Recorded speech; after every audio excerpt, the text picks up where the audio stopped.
ইসলামী ছাত্র শিবিরকে ভয় দেখিয়ে কেউ এই বাংলাদেশে টিকতে পারে না। ইসলামী ছাত্র শিবির এক আইন ছাড়া কাউকে ভয় পায় না। বাংলাদেশের মানুষের মুক্তির যে লড়াই, আজাদির যে লড়াই, সেই আজাদির লড়াই ইসলামী ছাত্র শিবির কেয়ামত অবধি জারি রাখবে ইনশাআল্লাহ।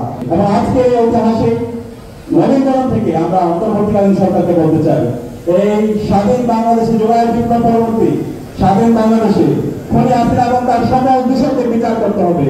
খুনি হাসিনাকে দেশে হলে তার ফাঁসি নিশ্চিত করতে হবে। এবং খুনি হাসিনার গত দূষণ বিশ্ববিদ্যালয় আছে, রাষ্ট্র বিশ্ববিদ্যালয়ে এখনো ফেস্টিভ্যালের দূষণ আছে। বাংলাদেশের বিশ্ববিদ্যালয়গুলোতে বিচার বিভাগে, আইন বিভাগে এবং বিশ্ব সচিবালয়ে ফেস্টিভ্যালের দূষণরা বসে আছে। কিছু দূষণরা গল্প থেকে একটু বের হওয়ার চেষ্টা করছে। ফেস্টিভ্যালের দূষণদেরকে যেখানে পাবেন তাদেরকে ধারায় দিবেন। বাংলাদেশে খুনি হাসিনা এবং তার দূষণদের রাজনীতি করার কোনো অধিকার নাই। আওয়ামী লীগ রাজনৈতিক দল, এরা তো সন্ত্রাসী গোষ্ঠী, এরা দেশের স্বাধীনতার সার্বভৌমত্বের জন্য হুমকি। বাংলাদেশের রাজনীতি করবে বাংলাদেশ করতে যারা আছে তারাই। সুতরাং এই খুনি হাসিনা এবং তার সকল দূষণদের যারা হাসিনাকে প্রেসিডেন্ট সহযোগিতা করছে, কালচারাল প্রেসিডেন্টরা যারা 1982 সাল থেকে রাজশাহী বিশ্ববিদ্যালয়ে আমাদের অসংখ্য ভাইকে শহীদ করেছে, পঙ্গু করেছে, এই বামপন্থী কালচারাল প্রেসিডেন্টদেরকে এই স্বাধীন বাংলাদেশে বিচার করতে হবে। যারা সহবার্তা আন্দোলনের মাধ্যমে বাংলাদেশে খুনি হাসিনার অবৈধ শাসনকে বৈধ করিয়েছিল, যারা বাংলাদেশে আবার বাস্তবায়ন করতে চায়, তাদের বিরুদ্ধে আমাদের প্রতিরোধ জারি রাখতে হবে। একই সাথে আমাদের এই ফেস্টিভ্যালি যে কাঠামো, যে ফেস্টিভ্যালি কাঠামোর মাধ্যমে হাসিনা ফ্যাসিস্ট হয়ে উঠেছিল, সেই ফেস্টিভ্যালি কাঠামোকে ভেঙে চৌমার করতে হবে। নতুন রাজনৈতিক সংস্কৃতি বাংলাদেশে বিনির্মাণ করতে হবে। একই সাথে নতুন ছাত্র রাজনীতির যে কথা বলছি, সেই ছাত্র রাজনীতি আমাদের প্রতিটি ক্যাম্পাসে বিনির্মাণ করতে হবে। কেউ যদি ছাত্র রাজনীতি বিনির্মাণ না করে সে আগের ফেস্টিভ্যালি ছাত্র রাজনীতি করতে চান, তাহলে আপনাদের পরিণতি খুনি হাসিনা এবং নিষিদ্ধ ছাত্রলীগ তাদের যে পরিণতি হয়েছিল তার সাথে খারাপ পরিণতি হবে। একই সাথে আমরা যে প্রজন্ম আছে, আমরা ভোট দিতে পারি না গত 3 বছর, গত 3 মেয়াদে যে নির্বাচন অবৈধ নির্বাচন হয়েছিল। আমরা আশা রাখবো অন্তর্বর্তীকালীন সরকার এবং নির্বাচন কমিশন একটা ফ্রি ফেয়ার ক্যান্ডিডেট ইলেকশনের ব্যবস্থা আয়োজন করবে।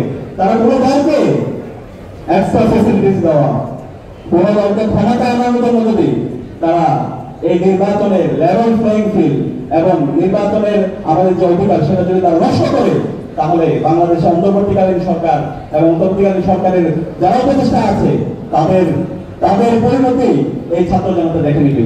নায়াসিনামাইড ও স্যালিসাইলিক সমৃদ্ধ লিলি ফেস ওয়াশ যা ফেসের ডেড স্কিন সেল দূর করে দেয় দ্বিগুণ ফাস্টার ব্রাইটেনিং। সমস্ত কথাগুলো আপনারা স্মরণ রাখুন। আপনারা যদি আবার নব্য ফেসিস্ট হতে চান, আমরা দেখতে পাচ্ছি রাজনৈতিক দলগুলো, মেজর পলিটিক্যাল পার্টি যারা নিজেদেরকে বড় দাবি করে, আজকে তারা ফেসিবাদীদের ভাষায় কথা বলছে।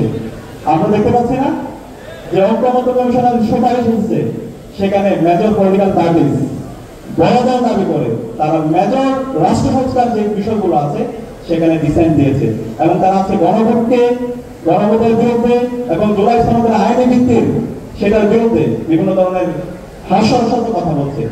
আমরা বলতে চাই আপনারা এই ধরনের ভুল করবেন না, যে ভুল খুনি হাসিনা এবং তার দূষণা করেছিল। আপনারা ছাত্র শিবিরকে ভয় দেখাবেন না। ইসলামী ছাত্র শিবিরকে ভয় দেখিয়ে কেউ এই বাংলাদেশে টিকতে পারে না।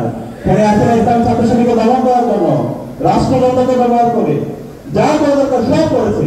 সর্বশেষ ইসলামী ছাত্র শিবিরকে নিষিদ্ধ করছে। নিষিদ্ধ করে ইসলামী ছাত্র শিবির বাংলাদেশের মানুষের হৃদয়ের মধ্যে থেকে গেছে, আর ফেসিবাদ খুনি হাসিনা দিল্লিতে পালাইছে। সুতরাং ইসলামী ছাত্র শিবির এক আইন ছাড়া কাউকে ভয় পায় না। বাংলাদেশের মানুষের মুক্তির যে লড়াই, আজাদির যে লড়াই, সেই আজাদির লড়াই ইসলামী ছাত্র শিবির কেয়ামত অবধি জারি রাখবে ইনশাআল্লাহ। এবং একই সাথে আমি আপনাদেরকে আবারও বলবো, ইসলামী ছাত্র শিবির যদি কোনো অন্যায় করে, কারোর উপর যদি জুলুম করে, তাহলে আপনারা সবাই প্রতিবাদ করবেন। আপনাদের সাথে আমরা আছি ইনশাআল্লাহ। একই সাথে এই ক্যাম্পাস থেকে যদি জুলুম করে, সে যত শক্তিশালী হোক, আপনারা সবাই ঐক্যবদ্ধ হবে সেই জুলুমের প্রতিবাদ করবেন। আমি সকল ছাত্র সংগঠনকে অনুরোধ করবো, ইসলামী ছাত্র শিবির যে নতুন ধারা রাজনীতি করছে সে আলোকে আপনারা রাজনীতি করেন। একই সাথে আমি আপনাদেরকে ধন্যবাদ জানাচ্ছি, আজকে রাজশাহী বিশ্ববিদ্যালয়ের ছাত্র সংসদ নির্বাচনে আপনারা শহীদ ডক্টর আদর্শ আমাদেরকে নির্বাচিত করেছেন এবং আমি বিশ্বাস করি আপনারা যে জন্য তাদেরকে নির্বাচিত করেছেন একটি স্বপ্নের ক্যাম্পাস নির্মাণ করা, যে স্বপ্নের ক্যাম্পাসে আপনাদের পড়াশোনার পরিবেশ থাকবে, গবেষণার পরিবেশ থাকবে, যে স্বপ্নের ক্যাম্পাসে আপনাদের আবাসন সংকট থাকবে না, খাদ্য নিরাপত্তা থাকবে, স্বাস্থ্য নিরাপত্তা থাকবে, নারীদের জন্য একটা নিরাপদ ক্যাম্পাস হিসেবে গড়ে উঠবে, সেই ধরনের ক্যাম্পাস ইনশাআল্লাহ বিনির্মাণ হবে এবং সেই যাত্রায় ঢাকা বিশ্ববিদ্যালয় কেন্দ্রীয় ছাত্র সংসদ ডাকসু আপনাদের সাথে আছে ইনশাআল্লাহ। নায়াসিনামাইড ও স্যালিসাইলিক সমৃদ্ধ লিলি ফেস ওয়াশ, যা ফেসের ডেড স্কিন সেল দূর করে দেয় দ্বিগুণ ফাস্টার ব্রাইটেনিং।